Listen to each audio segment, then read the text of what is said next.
আমি এর আগে তোমাদের ক্লাসে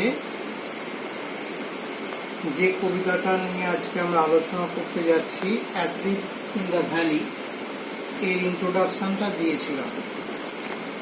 আজকে I am going to read between the lines with denotations and meanings of the line as well as of the words. আজকে আমরা কবিতাটা পাঠ করব, লাইনগুলো ব্যাখ্যা করার চেষ্টা করব, মানেগুলো ব্যাখ্যা করার চেষ্টা করব। বইগুলো সবাই একটুখানি খুলে রাখো, ফলো করার চেষ্টা করো। A small green valley where a slow stream flows and leaves long strands of silver on the bright grass. From the mountain top stream the sun's rays, they fill the hollow full of light. This is the first stanza of the little poem Asleep in the Valley. And in the very first stanza, the poet paints the picture of nature's beauty. How beautiful is nature. The poet is concerned with this aspect of nature. A small green valley, একটা ছোট্ট সবুজ উপত্যকা, where a slow stream flows and leaves long strands of silver on the bright grass. কি বলা হচ্ছে? সেই সবুজ উপত্যকার মধ্যে দিয়ে is flowing a little stream. Stream means পাহাড়ি নদী, এঁকে বেঁকে চলা, জিগজ্যাগ ওয়েতে এঁকে বেঁকে চলা একটা পাহাড়ি নদী, where a slow stream flows and leaves long strands of silver on the bright grass. সবুজ ঘাসের ওপর একটা রূপোলি ফিতের মতন এঁকে বেঁকে চলেছে একটা ছোট্ট পাহাড়ি নদী। From the mountain top stream the sun's rays. From the mountain top means the top of the mountain. পাহাড়ের চূড়া থেকে নেমে আসছে সূর্যের আলো। অর্থাৎ this is a very beautiful picture. In the morning the sun shines brightly. The rays of the sun have been reflected on the mountain top, and therefrom it flows down in the valley to light it up.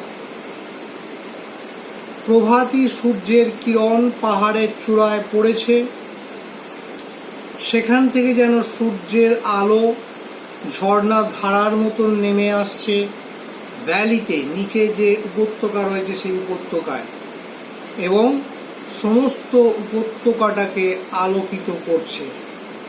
The whole surrounding of the valley has been lighted up by the sweet rays of the morning sun. They fill the hollow full of light. Hollow means শূন্য স্থান। ভ্যালিতে অর্থাৎ উপত্যকার দুধারে পাহাড়, মাঝখানটা যে সমতল মানে প্লেন ল্যান্ডটা থাকে সেটাকে আমরা ভ্যালি বলছি।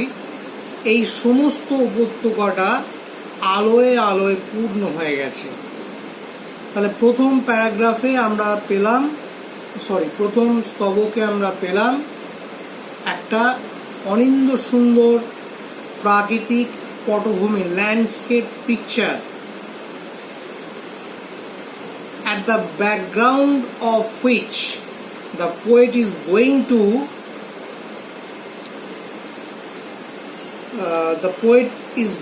to pinpoint a very tragic scenery. We are coming to the second stanza, and there we can denote the tragic scenery. A soldier, very young, lies open-mouthed, a pillow made of fern beneath his head, asleep, stretched in the heavy undergrowth, pale in his warm, green, sun-soaked bed. A soldier, একজন সৈনিক, very young, note this expression, very young. The poet is quite sympathetic with this soldier as he is very young, not an old aged man. Being very young, being youth, the soldier draws the attention of the poet. খুবই ছোট, মানে একেবারেই অল্প বয়স্ক একজন সৈনিক, lies open mouth, open mouth means মুখটা হাঁ করে শুয়ে আছে, a pillow made of fern beneath his head, তার মাথায় রয়েছে একটা ফার্ন গাছের বালিশ, পিলো মিন্স বালিশ, অর্থাৎ উপত্যকাতে ফার্ন গাছ হয়েছে। ফার্ন মানে এক ধরনের ছত্রাক জাতীয় উদ্ভিদ, সেই ফার্ন গাছের ওপরে তার মাথাটা শায়িত রয়েছে।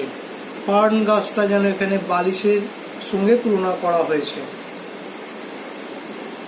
অ্যাসলিপ, ঘুমিয়ে আছে, এই এক্সপ্রেশনটা কিন্তু খুব গুরুত্বপূর্ণ। Asleep, the poet thinks that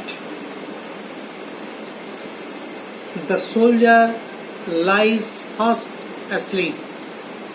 কবি মনে করছেন সৈনিকটি গভীর ঘুমে সমাচ্ছন্ন, but the poet actually means to say that the soldier is dead. His dead body is laid on the green grass. তার নিথর দেহটা শায়িত রাখা হয়েছে সবুজ মখমলের ওপর। Asleep, stretched in the heavy undergrowth, প্রসারিত হয়ে শুয়ে আছে, নিচে সবুজ ঘাস, সবুজ ঘাসের মখমল, সেই সবুজ ঘাসের মখমলের উপরে শুয়ে আছে। তার নিথর দেহটা দেখে মনে হচ্ছে, ফ্রম দ্য ফার্স্ট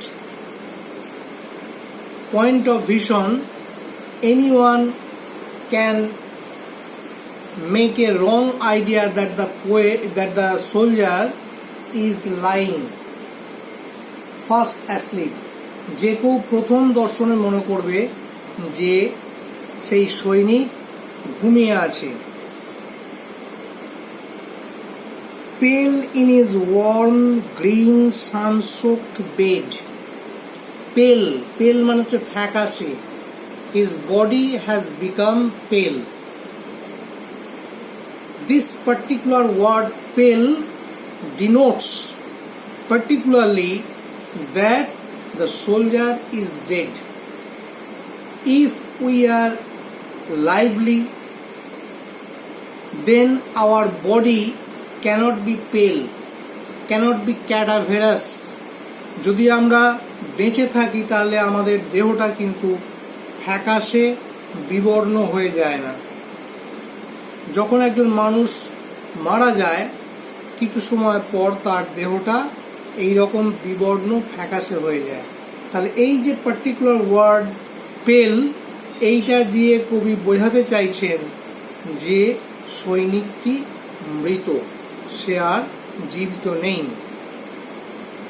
তাহলে pale in is warm green sunsoaked bed, sunsoaked warm bed অর্থাৎ সূর্যের আলোটা সেই সবুজ ঘাসের মখমলের উপর পড়ার জন্যে সেটা গরম হয়েছে, অবস্ন, টেপিড, খুব মানে তীব্র গরম নয়, বেশ নমনীয় একটা গরম হয়েছে বিছানাটা। সেই বিছানার উপর যেন অত্যন্ত স্নিগ্ধ চিত্তে সেই সৈনিক শুয়ে আছে। প্রথম দর্শনে যে কোনো লোকের কাছে এটাই মনে হবে। আমরা প্রথম দুটো স্তবক পড়লাম। এই যে প্রথম দুটো স্তবক খুব ভালো করে দেখবে। প্রথম দুটো স্তবকে প্রথম স্তবকটাতে কবি একটা ল্যান্ডস্কেপ ব্যাকগ্রাউন্ড তৈরি করেছেন, লাইভলি ভাইব্র্যান্ট নেচার ব্যাকগ্রাউন্ড। এবং দ্বিতীয় স্তবকে তিনি একজন তরুণ সৈনিকের মৃত শরীরটা শুয়ে আছে সেই ব্যাকগ্রাউন্ডে, অর্থাৎ একটা কন্ট্রাস্ট ফুটিয়ে তোলা হয়েছে এখানে।